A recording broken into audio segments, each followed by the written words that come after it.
La femme d'Apocalypse 12, 2 était enceinte dans les douleurs de l'enfantement. Il y aura des tribulations, des souffrances et des épreuves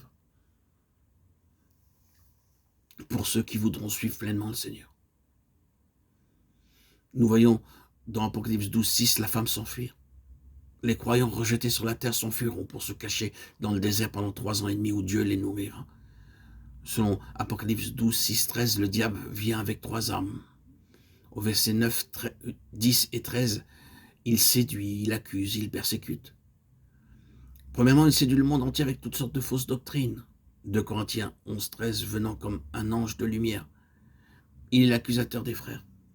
Des croyants sont arrêtés, éprouvés et accusés, comme cela est déjà arrivé par les communistes. Par la main des persécuteurs, des croyants seront tourmentés. Ils agoniseront, ils seront tués, comme cela est arrivé en Chine ou en Russie ou dans d'autres endroits. Donc, avec ces 3 armes d'accusation, de séduction et de persécution, le diable viendra et fera ce qu'il devra faire. Nous aussi, nous avons 3 armes par lesquelles nous pouvons vaincre le diable. Apocalypse 12, 11. Et la première est le sang de l'agneau. Alors que nous proclamons le précieux sang et la constante aspersion du sang sur nos consciences, nous avons de l'assurance dans la présence de Dieu et la purification intérieure. Par la foi, nous avons la vie éternelle. Par le sang de Christ. Tout comme nous bénéficions de la vie physique par le sang qui est dans nos veines. S'il n'y a pas de sang, il n'y a pas de vie. Comparez Hébreux 10, 22, 9, 14, Jean 6, 51, 58. Ceux qui mangent le pain de vie et boivent son sang vivent pour l'éternité.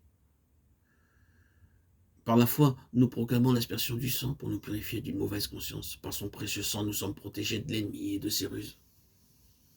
La seconde arme que nous avons est la parole de notre témoignage. Nous pouvons vaincre le diable par des arguments. À chaque occasion, nous devrions témoigner de ce que Dieu a fait pour nous.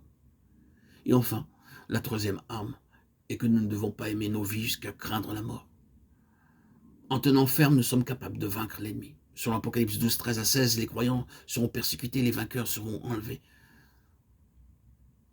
Les prophéties de Daniel 7, 7, 9 et 15, 18 s'accompliront dans ces versets. Les saints posséderont le royaume en tant que vainqueurs.